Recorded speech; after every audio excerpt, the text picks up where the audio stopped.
Hey. Did you know that the planetary dignity and house strength can tell a lot about the placements in your chart? You probably did, but did you know that where a planet sits in your chart can completely change how it affects your life? Now imagine the difference between a confident at-home Mars versus a struggling and hiding Mars. Now that difference, it can impact everything from career, success, to family dynamics. So guys, welcome to But Did You Know, where we go beyond the basics to uncover the hidden layers of astrology and how they shape your life experiences. If you are curious, then come and tune in. We would love to have you. Thank you. Catch you in the episode, friend.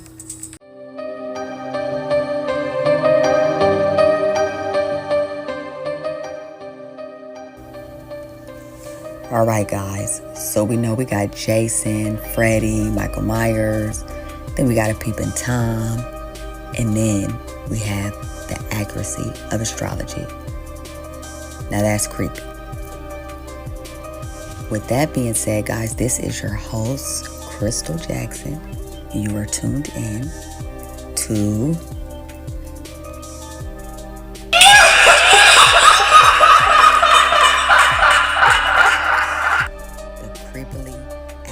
Astrology podcast. And this is where we talk about the accuracy of astrology. We talk about how it can empower you, personal development.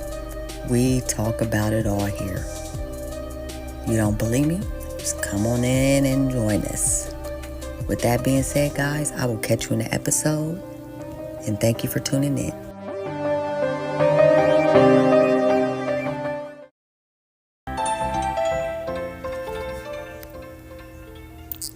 All right, my friends. Before I jump in, I would just like to put this out here. I know over this year, I have been everywhere with this podcast. I haven't had a certain date or time, and I'm just trying to figure out what is working.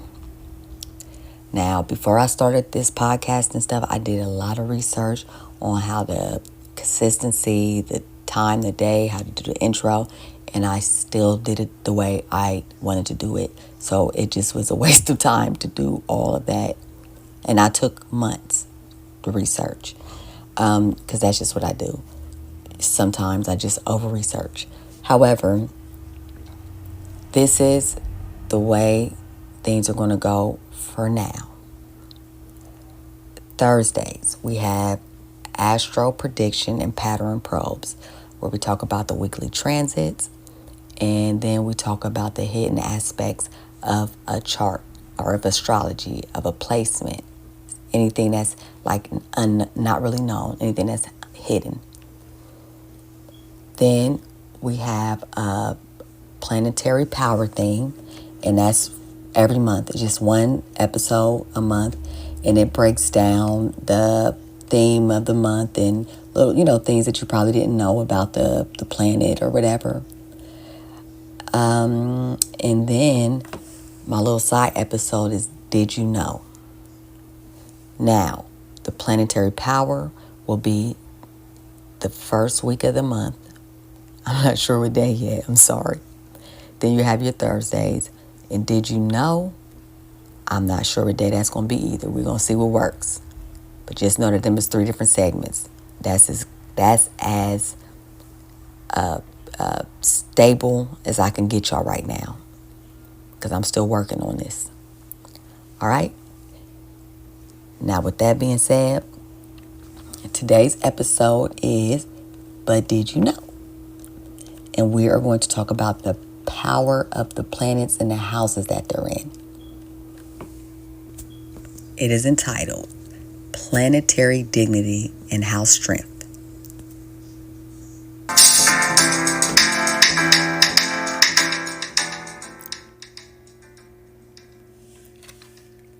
Hey, friends. I'm back. All right. So, I just want to introduce the idea that planets, they just don't influence us based off the sign they're in. No, ma'am. No, sir. See, they vary in power depending on whether they're at home, exalted, detrimental, or in fall. Now, the other episode before this, the segment in the pattern and probe segment, I talked about the serial killers and the placements that was similar. And that's where we talked about a lot of detriment and then fall. So I decided to do an episode based off of that. So it's really not just whether it's home, exalted, detriment, or fall, okay? No. Did you know? But did you know that their placement in the angular, succeeding, Arcadian house can either boost or weaken their influences? That's right. Astrology, see, it's not just about signs and planets. No, ma'am, no, sir. It's about these energies as well. You know, sometimes they feel comfortable or challenged. Like a happy Venus in Libra is way much different than a Venus struggling to find balance in Virgo. So today, guys, we're going to explore how each placement affects your chart's overall power dynamics. Y'all ready? Y'all ready to go to the first part of But Did You Know? Ow, let's go. All right, friends. So let's go ahead and break down the planetary dignity overview. So when a planet is domicile, it is operating at 100% power. This planet feels at home and it fully expresses itself. All right? So what are the planets in domicile? They are the planetary rulers of the sign. So that would be the sun is domicile in Leo. The moon is domicile in Cancer. Mercury is domicile in Gemini and Virgo. Venus is domicile in Libra and Taurus. Mars in Scorpio and Aries. Jupiter in Sagittarius and Pisces. Saturn in Capricorn and Aquarius. Uranus in Aquarius. Neptune in Pisces. And Pluto in Scorpio. And this means that they are operating at their 100% planet power. And that's a good thing most of the time. Ow. Then you have exhaustion. This is 75% power. And this is where the planet performs well, but it has refined qualities. Like going to work instead of home. You know, if you like your job anyway. So what was this looks like? It would be the sun is exalted in Aries. The moon is exalted in Taurus. Mercury in Virgo. Venus in Pisces. Mars in Capricorn. Jupiter in Cancer. Saturn in Libra. Uranus in Scorpio. Neptune in Leo. Pluto in Aries. Again, this is 75% of the planet power. This is how it's operating. 75%, not the whole 100%. Then you have detriment. Ooh, scary. This is where the planet is uncomfortable and restricted. So like imagine you always with your best friend and you just being yourself, but it's this one friend that your best friend got that you really don't feel, you can't vibe with, or you don't feel like yourself. And every time you and your best friend go around this friend, this is how you act. Not like yourself, uncomfortable, a little bit restricted. So this would be the sun is detriment in Aquarius. The moon is in Capricorn. Mercury in Sagittarius and Pisces. Venus in Aries and Scorpio. Mars in Taurus and Libra. Jupiter in Gemini and Virgo. Saturn in Cancer and Leo. Uranus in Leo. Neptune in Virgo.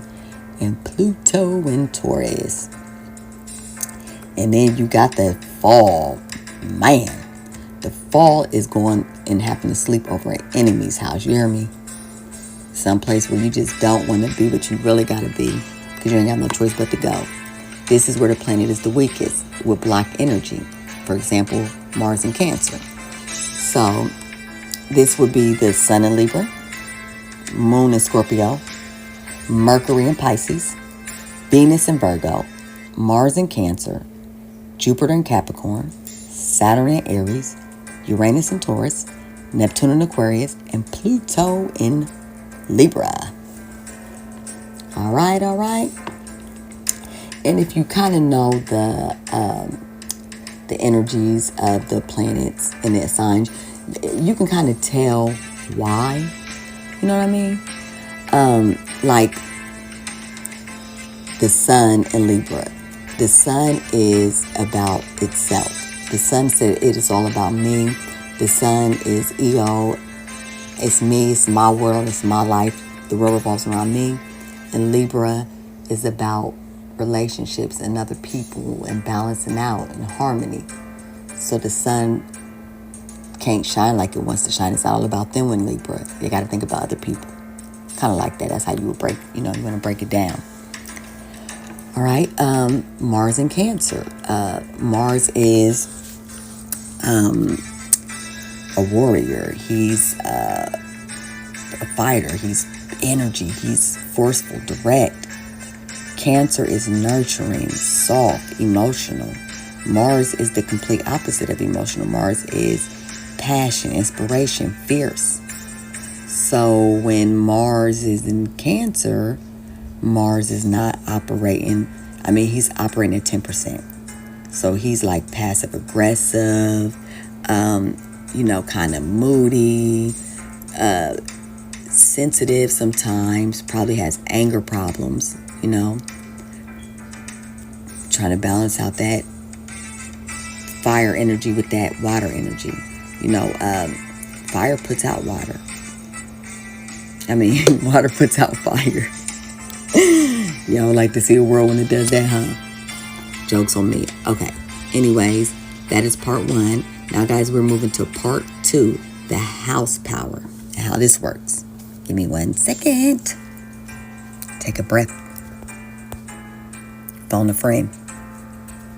Tell the person next to him that you love them. That's how church used to be. Okay, hold on, y'all. I'm going to move us on to the next segment.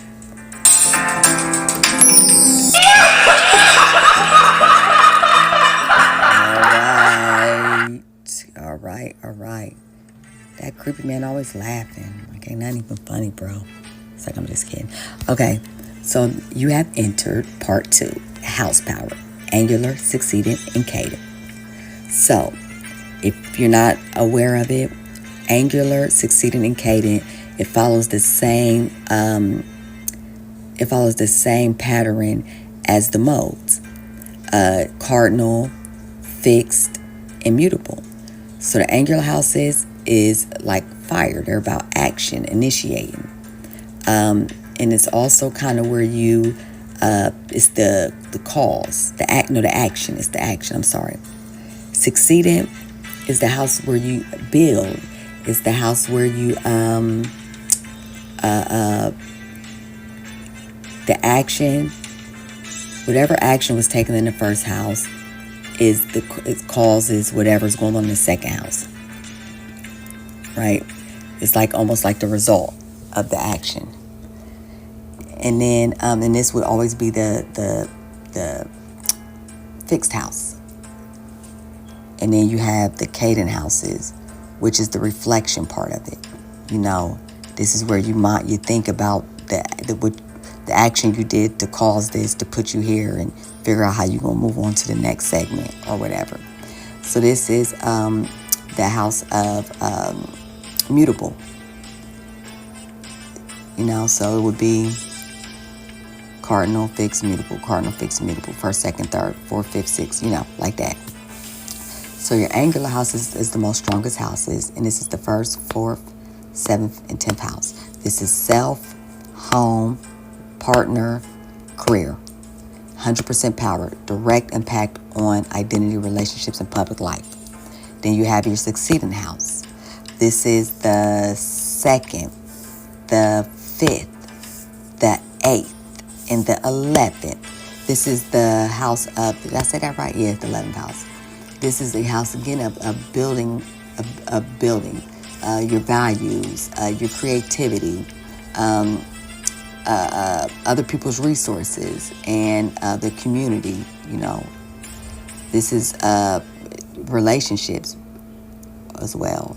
I guess that would be the main thing, would be the relationships. So, we would say, values. I'm gonna say values. And social circles and resources. So this will give you moderate power, 75% power. So it affects your life 75%. And then you have the cadent houses. And the cadent houses are the houses of, let's see, I was saying this is where you reflect, right?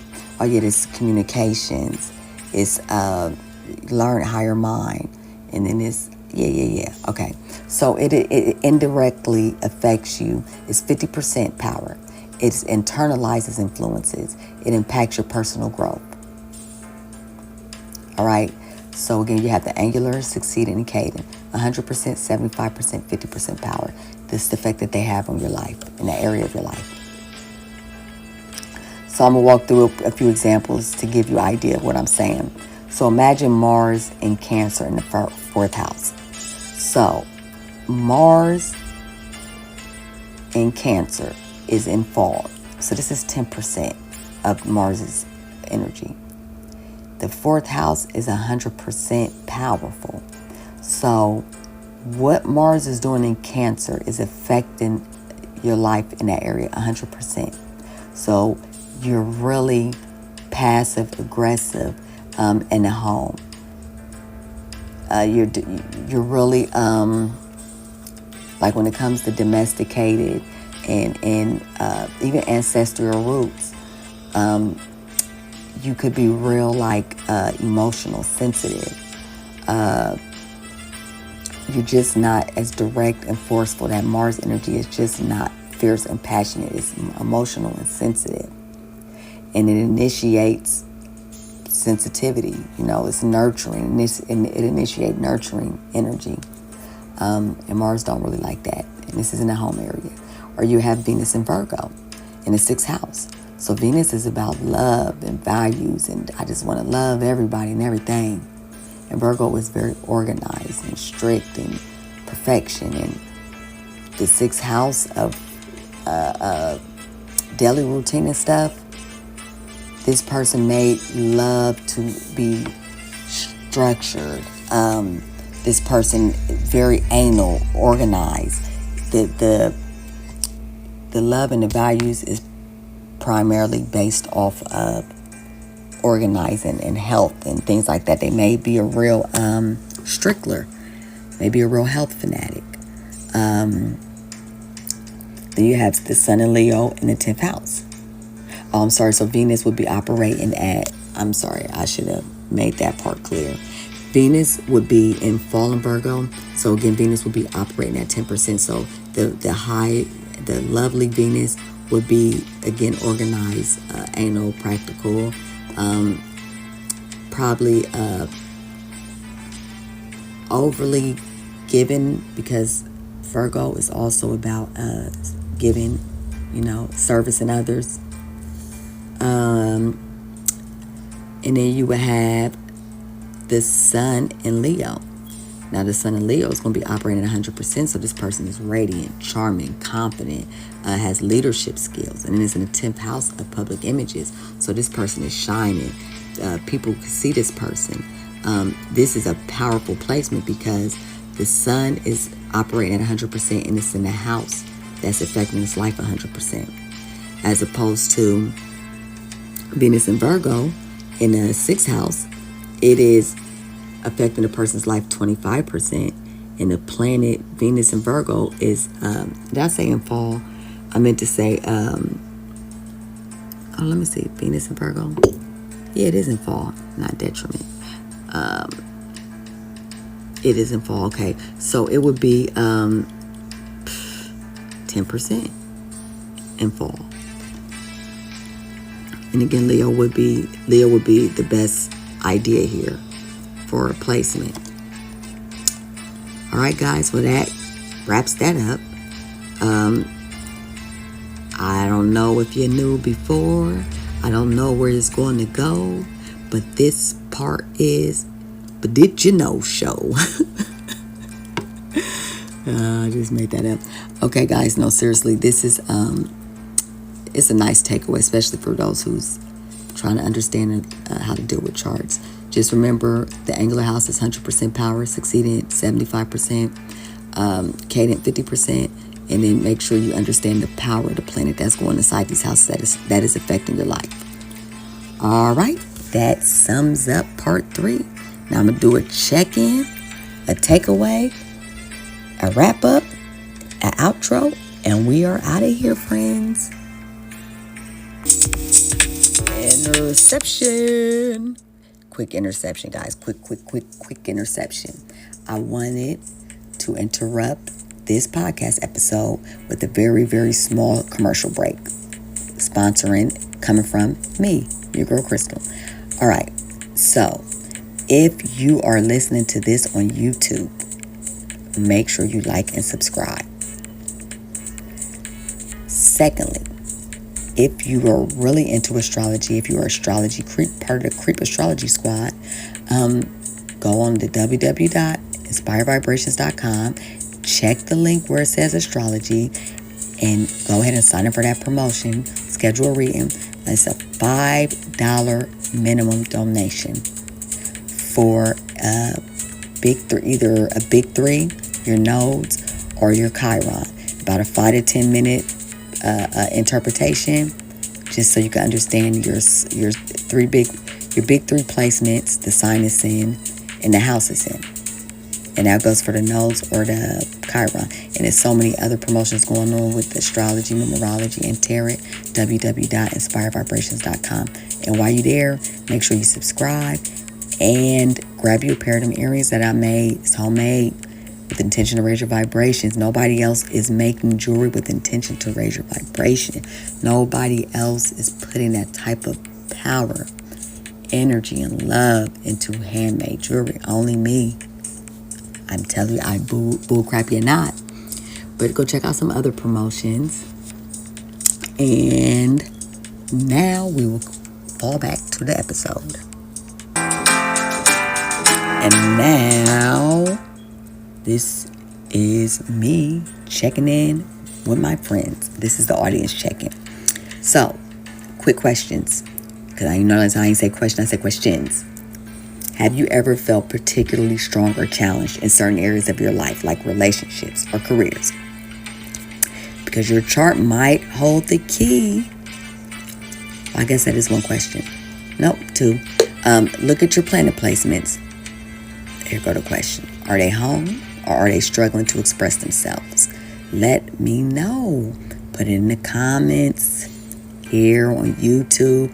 Come and be a part of my Facebook group, for Christ's sakes, the Creepily Accurate Astrology Facebook group, where we get busy in there on astrology. And I got a tarot group. If I were a tarot card too, you can come check me out there too. Identify one domicile or exalt planet in your chart along with one detriment or fall, and then reflect on areas where you feel most confident and areas that bring the biggest challenges. And maybe you want to journal about it, how these planetary strengths and weaknesses play out in your day-to-day life. Or something even better than a journal, me. Check it out with your girl. And let's wrap it on up. So guys, understanding the planetary dignity and house powers can illuminate why some parts of our life feel smooth and others bring more obstacles. You know what I mean? So just like tune into your chart strengths, guys, and work with them challenging areas. And if this episode resonated with you, don't forget to share it with a friend. Come on, friends, don't let friends not know this planetary dignity thing, okay? And you can consider booking a session to explore your unique chart strengths and challenges with your girl. 11111 more. Help a pope, folk. Help a pope. Now show me some love and support. And remember, guys, just like each of us, each planet has its strengths and struggles. Embrace every part of your chart, okay? And remember that growth happens where we are most challenged. And of course, you already know, right? You already know. I'm going to close it out with a mantra. All right? Oh, I already did my mantra. I'm sorry. That's not what I wanted to say. I wanted to say, remember. Protect your energy like the Secret Service protect the president, but not John F. K. And Your energy is expensive. Make sure you're mindful how you spend it. And thank you for spending some of it here with me. Have a very, very nice day. Positive vibes your way. I'm talking about positive vibes. I know you felt that blasted energy I just sent you. Maintain a positive mindset. Have a good day. Namaste, my baby. I will catch you on the next day.